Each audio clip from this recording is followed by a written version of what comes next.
Well, behind me is an IDF tank here at this outpost inside the Gaza Strip. We're here on an IDF embed as part of an international press visit towards the coastal enclave, 4 months into that ceasefire that started in October. We've been here for an hour and already heard plenty of gunfire, they say, between the IDF and Hamas. We've also been shown intelligence of recent Hamas activity around this location. That includes new terrorist infrastructure like tunnels and tunnel shafts being discovered. We've also been shown footage, the IDF says, from yesterday of when a Hamas terrorist approached this location, produced a rifle, opened fire on the IDF and was then eliminated. An IDF officer told us earlier that this morning they also killed a Hamas terrorist who was attempting to plant explosives around this heavily fortified location. We're in an area known as the Yellow Line. As part of that peace agreement, they need to be in this location, they say, to remove that Hamas infrastructure, to remove those tunnels, to disarm the terrorist organization. But a problem that they have got is that there is still tremendous Hamas activity in this area, and also so much destruction, affording them new cover and concealment around the area.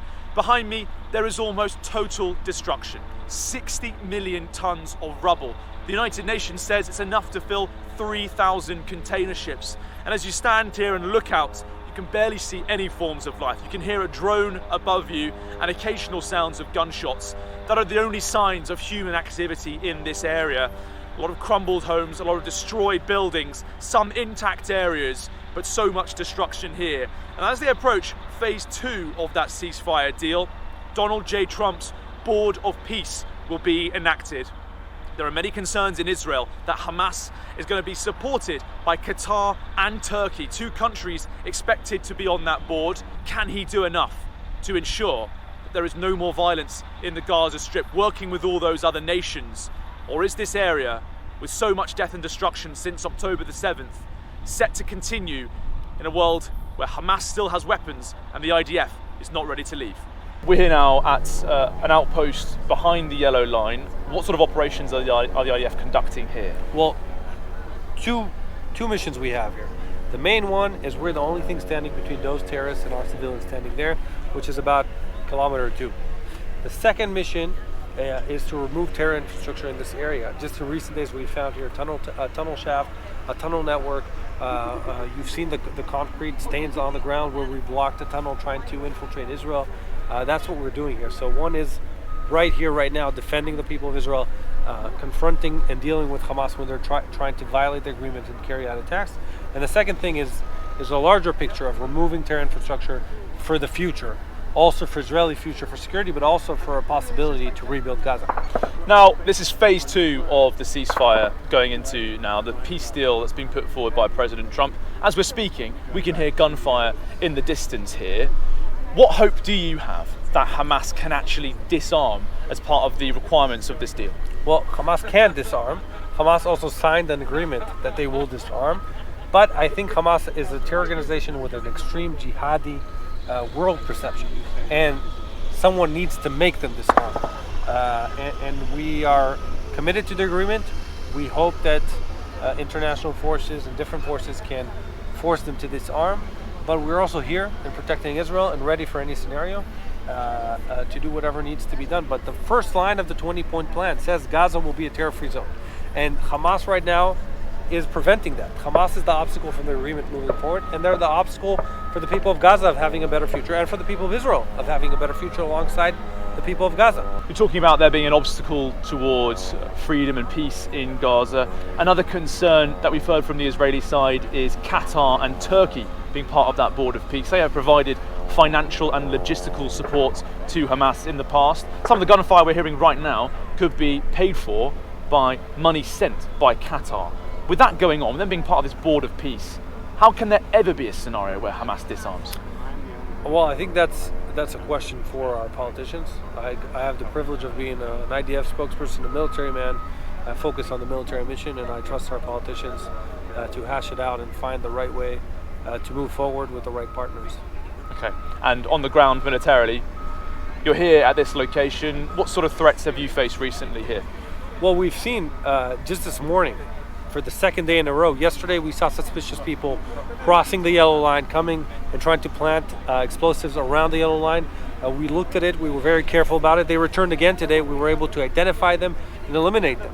A few weeks ago, you've seen the video. A terrorist drove up to the troops right here and opened and fire against them.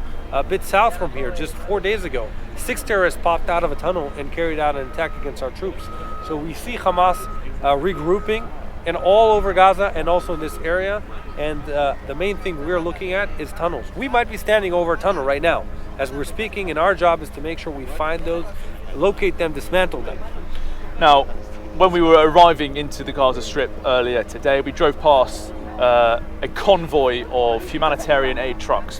Where are they going, and how confident are you that they are being distributed to the people of Gaza? Well, the trucks, you saw the whole process. The trucks are coming through Israel, putting the aid in a depot, which is it's being checked for security reasons, then brought into Gaza and distributed.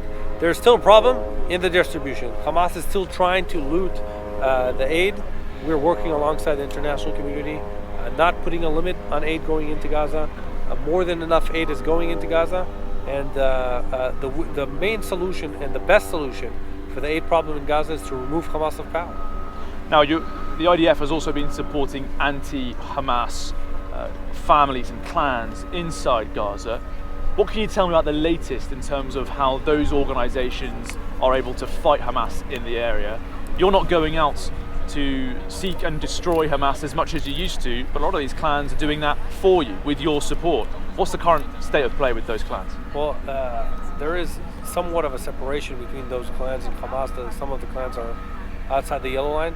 What's happening inside the yellow line, Hamas is executing any resistance or anything that looks like resistance or anything that is not Hamas. And sometimes they might be paranoid and just kill people. We've seen this sadly time and time again, Hamas just executing people at point blank in Gaza, publishing those videos to terrorize other civilians, to make sure they understand who has the power in Gaza and what happens to anyone who's not with them.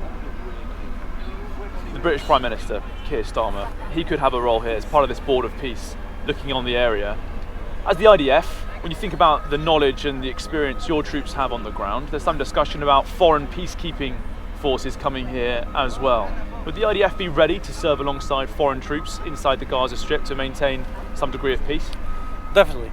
I think the IDF has shown, and even just a few weeks ago, we've had many different countries come to Israel to hear our lessons learned from the war. Sadly, the UK didn't come for their own reasons, but we are ready to share our knowledge and to work alongside other countries who share our values, democratic values of a liberal country, and we're ready to work with countries like that for a better future for the entire region.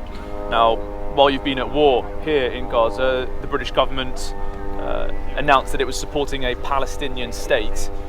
Do IDF soldiers feel let down by the British government? From your perspective, as an IDF spokesperson, you said the UK didn't come for its own reasons. What do you think those reasons are? What are you suggesting there? Well, I think what's important and needs to happen is to take brave steps that are productive, even if they're unpopular in the street.